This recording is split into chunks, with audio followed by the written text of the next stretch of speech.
Sercreyente.com te ofrece el Evangelio del Día.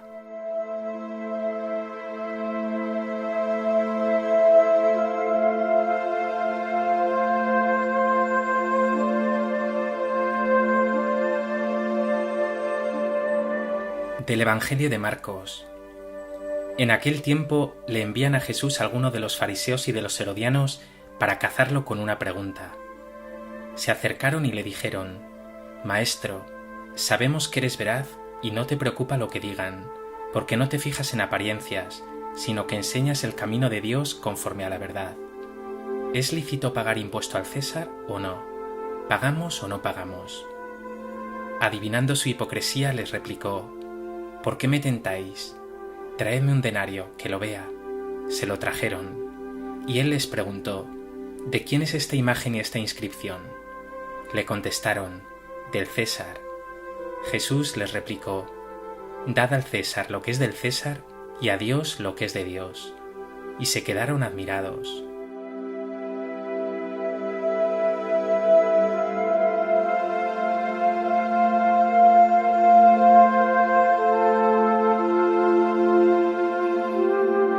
En el Evangelio de hoy, los fariseos y los herodianos, tan duros para aceptar el testimonio de Jesús, se acercan a él no con sinceridad, sino para tenderle una trampa. Jesús responderá con una de las frases más célebres de la historia, no ya de la Iglesia, sino de la humanidad: Dad al César lo que es del César, y a Dios lo que es de Dios.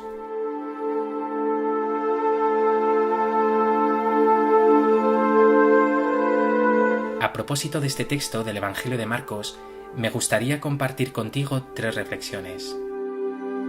En primer lugar, quiero explicar brevemente el porqué de esta pregunta que plantean a Jesús. Palestina era un territorio ocupado por el Imperio Romano, y no solo ocupado militarmente, sino sometido a todo tipo de impuestos, muchas veces abusivos, y que llevaban a la miseria a una parte importante de la población. En concreto, este pago del impuesto al César suscitaba reacciones encendidas. Algunos grupos, como los saduceos y los herodianos, que eran colaboradores del imperio, eran partidarios de su pago, pero otros, como los fariseos, lo consideraban ilícito para un judío piadoso, ni qué decir los celotas, esos judíos celosos de la ley que consideraban este impuesto indignante, humillante. El quid de la cuestión está aquí. ¿Puede moralmente un israelita, que adora al único Dios verdadero, pagar un impuesto personal al emperador romano que se presentaba con aire de Dios y hacerlo además con una moneda impura con su efigie? No solo era una lacerante cuestión social, sino una profunda cuestión religiosa. En segundo lugar, quiero que te detengas un momento para fijarte en la actitud de esos fariseos y herodianos. No se acercan al Señor para alcanzar la verdad, para conseguir una voz autorizada o una guía moral. No, se acercan hipócritamente para tentarle, para hacerle tropezar. Además lo hacen con todos los adornos, queriendo seducir a Jesús desde el inicio. Maestro, sabemos que eres veraz y no te preocupa lo que digan, porque no te fijas en apariencias, sino que enseñas el camino de Dios conforme a la verdad. Y como un puñal lanzan a continuación la difícil y ambigua pregunta: ¿es lícito pagar impuesto al César o no? ¿Pagamos o no pagamos? Está claro que si Jesús dice que es lícito pagarlo, muchos judíos piadosos y gente sencilla le acusará de colaboración con el imperio y perderá popularidad. Pero si dice que no es lícito pagar dicho impuesto, que no hay que hacerlo, será fácilmente denunciado y condenado por la autoridad. Jesús, que conoce lo que hay en el corazón humano, nos dice el Evangelio que advirtió rápidamente su hipocresía. Mírate ahora a ti. Tú también en ocasiones eres hipócrita, sinuoso, te acercas a la realidad y a tus hermanos con dobles intenciones. Mira tu corazón. ¿Eres sincero de una pieza en tus conversaciones?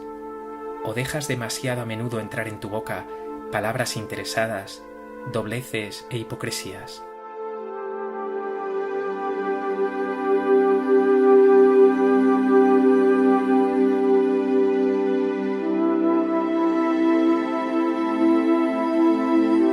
En tercer lugar, conviene que nos detengamos ahora en la respuesta de Jesús. que nos dice el Evangelio que dejó a todos admirados. El Señor manda traer la moneda del impuesto, un denario, y pregunta: ¿de quién es esta imagen y esta inscripción? Le contestan: del César. Jesús les replica: dad al César lo que es del César y a Dios lo que es de Dios. ¿Pero qué significa esta frase? Está claro, en principio, que Jesús está distinguiendo deberes cívicos con la autoridad y deberes religiosos para con Dios. Pero Jesús no los opone, los hace de algún modo complementarios, lo temporal y lo espiritual, lo político y lo religioso, la autoridad civil y el reino de Dios. En su respuesta no está sacralizando la autoridad del mundo, pero sí le reconoce cierta autoridad, siempre que esta autoridad esté ordenada al bien y al bien de todos, al bien común. Está claro que los cristianos no podemos recluirnos en el ámbito estrictamente religioso, sino que hemos de brillar como ejemplares ciudadanos. Pero al mismo tiempo Jesús deja claro que lo primero es dar a Dios lo que es de Dios, es decir, su ley, sus mandamientos, servirle a Él y a los hermanos. Esta tensión que manifiesta la respuesta de Jesús quizá pueda aclararse en esa conocida frase: se trata de ser buenos cristianos y honrados ciudadanos. Pregúntate tú ahora: ¿eres buen ciudadano? ¿Cumples con tus obligaciones? ¿Eres visto por los que te rodean, incluso por los no creyentes, como una persona de bien, digna de fe, creíble y testimonial?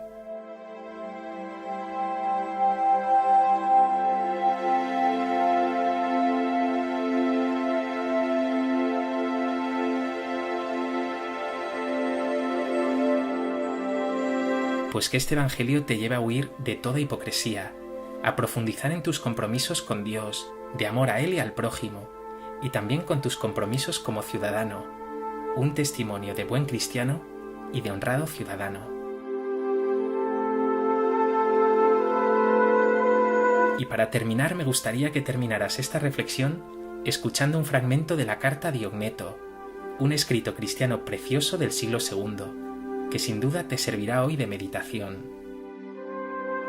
Los cristianos no se distinguen de los demás hombres ni por el lugar en que viven, ni por su lenguaje, ni por sus costumbres. Siguen las costumbres de los habitantes del país, tanto en el vestir como en todo su estilo de vida, y sin embargo, dan muestras de un tenor de vida admirable y a juicio de todos increíble. Habitan en su propia patria, pero como forasteros. Toman parte en todo como ciudadanos, pero lo soportan todo como extranjeros. Toda tierra extraña es patria para ellos, pero están en toda patria como en tierra extraña. Tienen la mesa en común, pero no el lecho. Viven en la carne, pero no según la carne. Viven en la tierra, pero su ciudadanía está en el cielo. Obedecen las leyes establecidas, y con su modo de vivir superan estas leyes. Aman a todos, y todos los persiguen. Se los condena sin conocerlos, se les da muerte y con ello reciben la vida.